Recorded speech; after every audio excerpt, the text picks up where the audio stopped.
London is an amazing city packed with so many iconic attractions, from royal palaces to gorgeous viewpoints, but not all of these must-visit attractions are really worth it. Some spots are absolutely worth your time, of course, but some of the others not so much. In this video, I'm ranking London's most famous attractions from best to worst so you don't waste your time or money. I'll start with the absolute must-see attractions that are worth it when you're visiting London. Then I'll get to some attractions that are great but maybe not essential for everyone. And then I'll end with the attractions that are overpriced, overhyped, or both. So stick around to make sure you don't waste your time and money on those ones. So starting off with one of my favorite tourist spots in London, Tower of London and Tower Bridge. So these are two different experiences, but they are right next to each other, so that's why I'm just combining it into one point. The Tower of London is one of Britain's most iconic landmarks, steeped in nearly 1,000 years of history.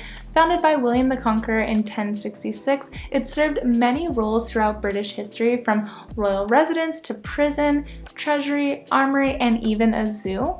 It's more than just a beautiful building to look at. It's a place that you walk through, explore, and feel the weight of history under your feet. Probably the most famous thing to look at inside are the crown jewels, housed in a high security vault and guarded at all times. It costs £35 to enter, and right next to the Tower of London is the Tower Bridge, which is the most beautiful bridge I've ever seen in all of my travels. This is a landmark that needs to be admired from both sides of the river, and you need to not only walk across it, but you need to go up inside of it. So you can spend a lot of time here just to soak it in from all different angles. The bridge was completed in 1894 and was originally designed to ease road traffic while still allowing tall ships to pass underneath with its drawbridge mechanism, which still lifts several times a week today. It costs £16 to go up in the tower, learn all about the history, walk across the glass floors while getting amazing views of the River Thames. Next is my absolute favorite view in London and one of the most iconic landmarks in the world, Big Ben. Big Ben is actually the name of the bell inside of the tower, not the tower itself. The tower's official name is the Elizabeth Tower, renamed in 2012 to honor Queen Elizabeth II, but let's be real, most people just call the whole thing Big Ben, so that's what I'm going to keep calling it. This place has been around since the mid-1800s and has seen a lot of history go down, from royal jubilees to wartime bombings to late-night political debates. Big Ben has been ticking through it all, and the best part is that you don't need a ticket or a tour to enjoy it. Just walk up, stand across the road in Parliament Square, and take it all in. Here are a few photo pro tips. First is that if you go on Great George Street, there is a row of telephone booths where you can get the perfect picture in a booth with Big Ben behind you. And the second is my personal favorite. You cross over the bridge to get a great photo from across the river and away from the crowds, which is key. So yeah, Big Ben might just be a clock tower, but trust me, it's one of the most unforgettable stops on your London adventure. Next is another one of my absolute favorite spots in London, and the best part is that it's free. Sky Garden. It's literally a public garden at the top of a skyscraper right in the heart of the city. Think lush plant, panoramic views of the skyline, and a cocktail bar in the clouds. And again, it's free. The Sky Garden sits at the top of the Walkie Talkie building, officially known as 20 Fenchurch Street, and offers one of the best views of London without the big ticket price. You can see all the classics, the Shard, Tower Bridge, St. Paul's Cathedral, and on a clear day even see as far as Wembley Stadium.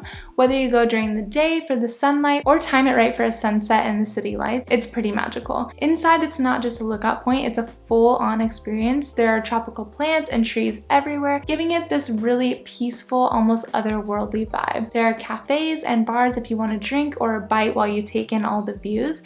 And if you're celebrating something special, there's even a really fancy restaurant on the top level. Just one tip, you do need to book your visit online in advance because tickets do go fast. So look to reserve your tickets 3 weeks in advance. So if you want a killer view of London and a chill place to unwind above the city, this one's a must. Next is another free item, St. James's Park. It's one of the most beautiful, peaceful spots in the entire city, and honestly, it's one of the most underrated attractions too. Right in the heart of Westminster, just steps away from Buckingham Palace, this park is like stepping into a little green oasis surrounded by history. What makes St. James's Park special isn't just the perfectly manicured gardens or the stunning lake, though those are definitely a vibe. It's the mix of royal elegance and pure tranquility.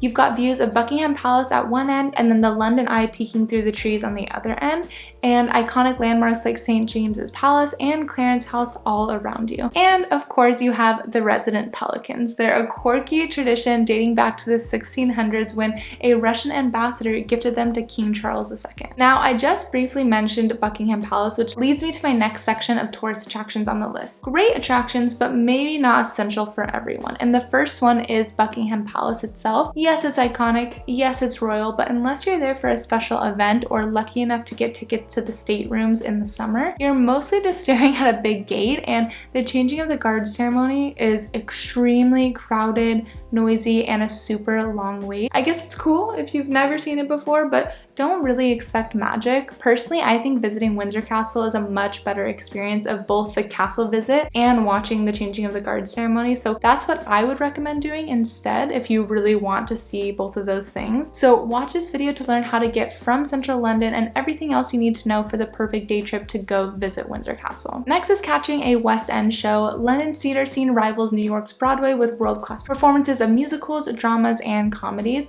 The atmosphere is electrifying, from the vibrant marquees lighting up the streets to the stunning historical theaters like the Apollo. Tickets range widely in price, of course, from budget-friendly last-minute deals to pricey premium seats, so there's something for every budget. Keep an eye out on discounts online or at the TKTS booth in Leicester Square, or download the app Today Tix for day of flash sales or lottery tickets for super cheap. If you love the thrill of a live performance, catching a West End show is an unforgettable experience. But if theater isn't your thing, no worries, you won't miss much by skipping this. Next up, the British Museum is one of the largest and most renowned museums worldwide. It houses an incredible collection of artifacts from all corners of the globe. Think Egyptian mummies, the Rosetta Stone, and Greek Parthenon sculptures. Entry is completely free, which makes it accessible and popular. However, the sheer size can be overwhelming, so I recommend focusing on a few key exhibits rather than trying to see everything at once. So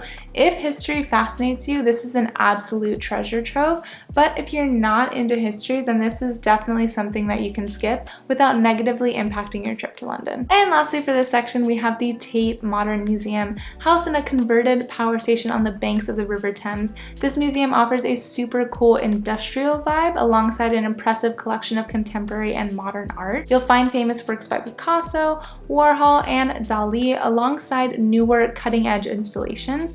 Admission to the museum is free, but special exhibitions do require paid tickets, usually around 15 to 25 pounds. Even if you're not an art buff, the views from the terrace overlooking St. Paul's Cathedral are spectacular and worth a visit alone, in my opinion. But again, if modern art doesn't pique your interest, then this might be one to skip. Now we're moving on to the attractions that are overpriced, overhyped, or both. And first up in this category is the London Eye. This giant Ferris wheel opened in 2000 and quickly became an iconic part of the city's skyline. Sure, the views from the top are nice, but here's the deal. The queues are insanely long, especially during peak tourist seasons, and ticket prices start at around £30 per adult, which is insane. Honestly, you can get equally stunning views from so many other places in the city for free, like Sky Garden, which I just mentioned in the first section, or just cheaper places without longer waits and cramped pods. Next on my skip list is Madame Tussauds. Founded in 1835, this wax museum might sound intriguing, posing with wax replicas of your favorite celebrities and historical figures, but the reality is it's usually crowded, chaotic, and really expensive.